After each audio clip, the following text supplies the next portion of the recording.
I came across this beautiful example from the chess.com Champions Chess Tour from the play-in stage between grandmasters Luka Paichadze from Georgia and Igor Kovalenko from Ukraine. So in this position, White has sacrificed a couple of pawns to get an initiative against the black king. You can see that the king has been weakened. On the dark squares, White has the bishop pair advantage and currently is hoping to crash through on the f7 square after trading the rooks. So Black's best move was retreating the queen to guard the rook, but Black didn't play that. They went for rook a e8 instead, which looks supernatural, right? You're bringing a new piece into the game, connecting your rooks. Like in most situations, that would be a perfectly appropriate thing to do. But there's a little tactical feature here that White noted, and it is the fact that this rook is going to be unprotected in the event of this capture. So you're taking the rook on e8, and then you're taking the second rook, you're driving the king up the board, and now is the key part of the attack. I mean, yeah, the king has been driven forward, but is there really a mating attack here? Right? Well, if you watch the previous video on the importance of taking away escape routes from the opponent's king, then this example will be a little bit easier for you, because the natural way to attack is to continue with checks, right? Like rook h8. And then the king goes to g5, and you're looking for the next check. Could be h4. Well, the king has only one move, and eventually you run out of checks and are even threatened with checkmate yourself. So this would be quite an unfortunate end where you basically, sacrifice material, gave a bunch of checks, and your opponent's king still manages to escape. So how can we do this better? Well, the point is that they want to go here.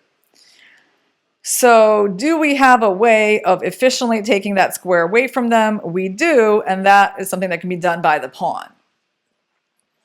Now, we're down a queen, and it's Black's turn, but there's a big threat of checkmate on the board, and the checks that Black can make don't even help him, because even if you win, like, let's say, one pawn, White still has the king trapped just enough.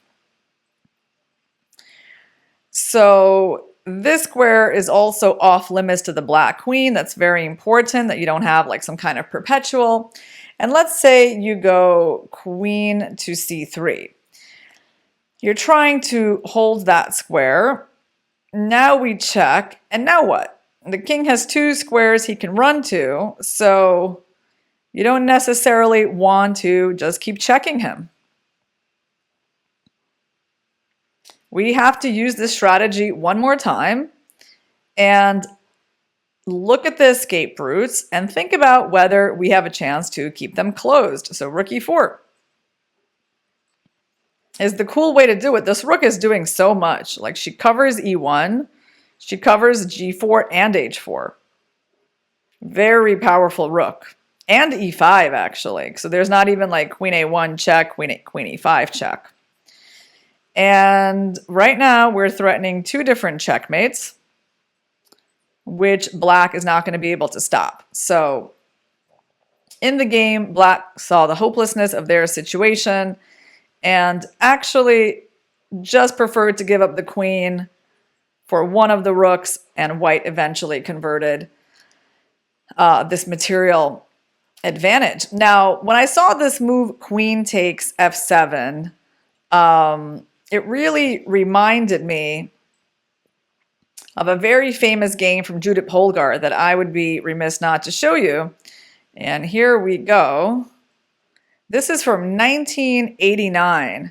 So she was, 12, 13 years old at that time.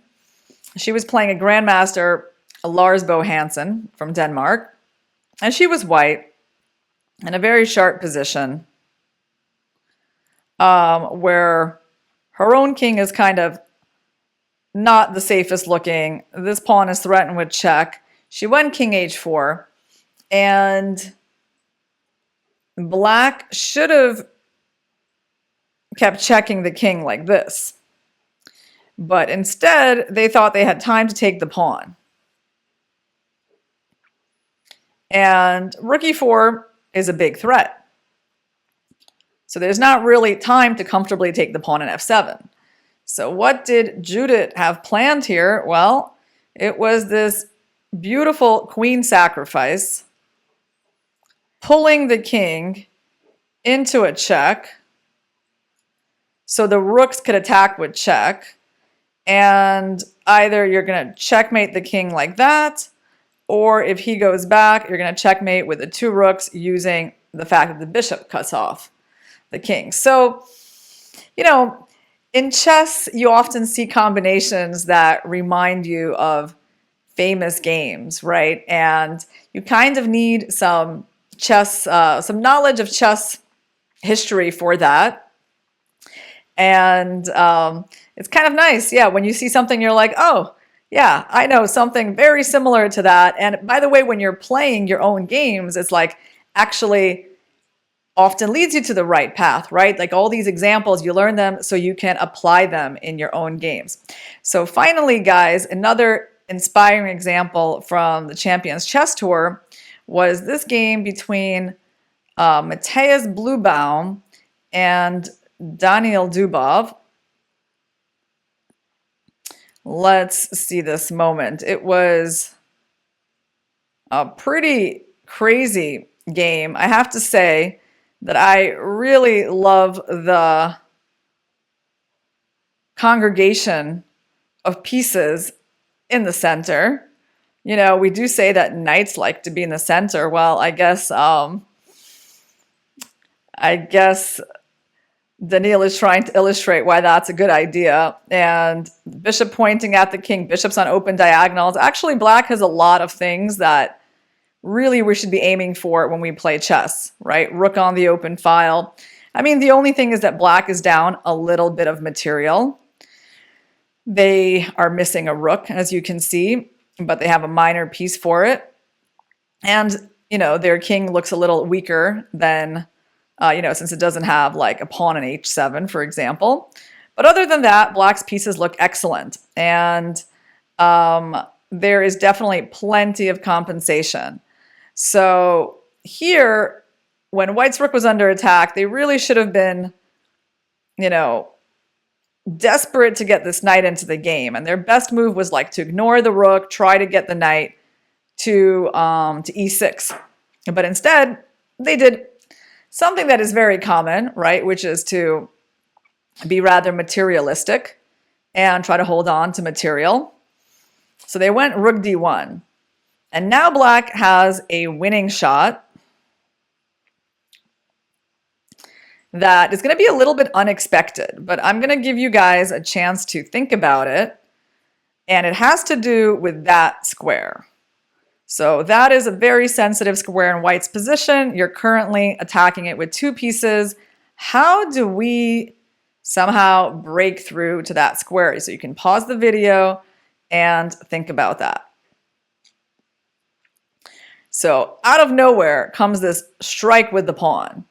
It's always cool when you see surprising things on the chessboard. Like you think all the action should be here, right, around the white king, and then suddenly the attack comes from the other side. But it's a deflection. It's a deflection on the queen, and it's also a clearance.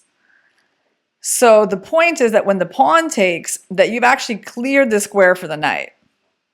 And the queen has barely anywhere to go to keep f2 defended. If she goes to d2, then you just take the pawn anyway. You make a discovery on the queen. If she takes the bishop, then you win the rook, and then you win the queen. So this b3 move is extremely powerful. White just has nowhere to go with this queen. And they took the pawn with the queen, allowing queen takes f2, king h2, and black actually has like a really beautiful way to win the game. I mean, crazy things happened in this game, but I want to show you how they could have won in style. So they already did quite a few stylish things in this game, but like look at this move that they could have played. It's like more tactical ideas. And by the way, you're really emphasizing the center here, aren't you? I mean, I think actually the beauty of this move is like how you're saying, like, look at where all of my pieces are. It's like the D and E files, right? It's very unusual. So what is this? This is called interference and deflection. So if the rook takes the bishop, it's a deflection because then you get this square and then you get that checkmate. And by the way, yeah, I know it's like you got to check all those squares, but the king cannot go to any of them because of the two knights primarily. Doing a great job. So what happens if the bishop takes though? Then it's a kind of interference of the third rank. So now you bring in your knight and then you threaten the checkmate here. And when they take your knight, okay, that's the checkmate. So I think that would have been a really nice way to end the game. Instead, black played queen h4, also perfectly good move, threatening knight g4. After many crazy things, they still managed to win the game. But yeah, look at that, just the power, the powerful looking black pieces in the center. They do make an impression, don't they? So, all right, guys, I'm going to leave you with that little bit of inspiration, and I will see you in the next video.